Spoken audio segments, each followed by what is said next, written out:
is when you see new comedians like that, not walking off, but just like in general, is there any advice that you like to give to them? Yeah, dude, stay in the pocket. Stay bomb, dude. That's the only way you're going to get funny anyway. Yeah. Like, you need to go up there and just suck. Yeah. Like, don't worry about it. It's okay. Like, the worst the audience is going to do is go, fuck you.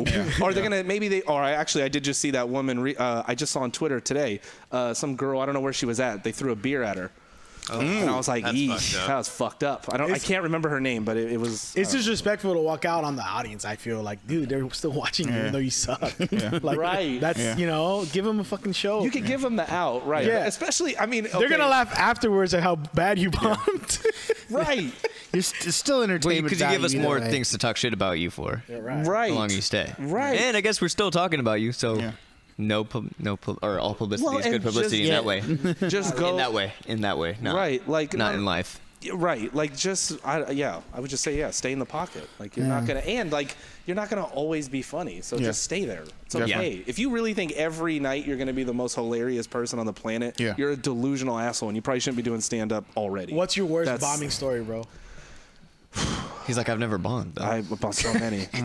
My worst bombings? I told you about your first time doing stand-up, which was a great story as well. Right. I didn't bomb, though. But we were going to do Voice Party Awards, and best first time performing stand-up, I nominated you as one of the best ones. I definitely have one of the wildest stories that I've met from other people's.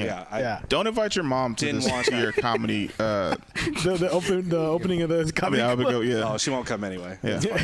But for worst bombing that you can... And hopefully it was something you got like paid hell.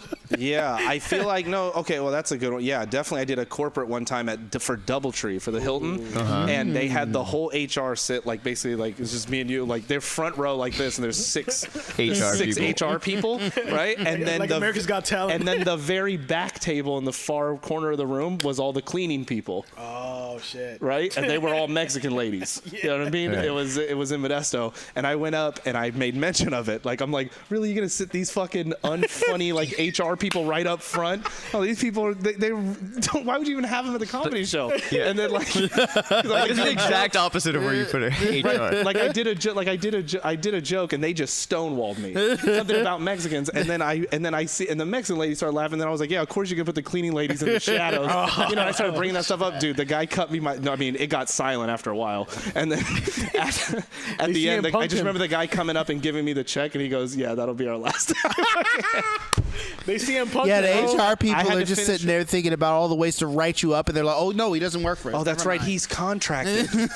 Son of a bitch. And that happens, you know what's funny is that happens a lot because people go to comedy clubs and they're watching you when they're not around their work people, and they get drunk and they have the funnest time at the club, and they're like, dude, this will translate for sure at my dental office.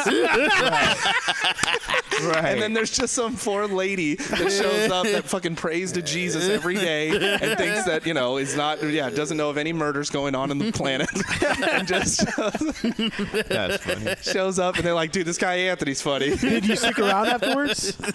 Oh, sometimes. I mean, no, for that one. That one, fuck no. I got the fuck out of there. Took my check and just left. Oh, that's funny. But it was bad. It was. I mean, I got stoned. They laughed like in the beginning, but then it just got real uncomfortable. And for the Rotary Club years ago. But that was a combination. Like, I bombed horribly, but it was funny because the other comics were bombing. Like, okay, they did a whole ceremony before we went on the stage, right? And they had their sacred little bell they were, like, doing. And the first comic that went up, his name's Mike Betancourt. Have you ever met Mike Betancourt? I've never met him. Mike Betancourt walked up on the stage and grabbed their bell. And he just started in front of like no boundaries. Oh shit! After they just did a whole ceremony where they were like, "This is Shannon. She created aqueducts in a small town in South America where they can now receive water." Like this whole ceremony, and Mike goes right up to the fucking thing and just starts shaking it. Oh my god! You can see the whole audience go, "Why did we book the comics? Why would we have them show up?" And I had to that doesn't even make sense at a Rotary Club. Oh, it was the worst. And at 1 p.m. Yeah, I was gonna say they don't meet at like midnight. This is the thing. I don't know about you, but sometimes when I do a corporate show, I'm like, I feel like sometimes You're hiring me to humiliate me. Right. So we got to go extra hard if I feel any of that energy. Look at this piece of shit. Yeah. Yeah. Look how we could have turned out if we yeah. not gotten our business degree. Do you feel me? If I didn't scam people out of real estate. You know what I mean? Damn. Can you believe the Voice Party has had merch this whole time and we neglected to tell anybody? T-shirts, hoodies, bath mats, wall clocks, throw pillows, even mini skirts. We will throw our logo on absolutely anything. Click the link in the description below and pick you up some Voice Party merch today.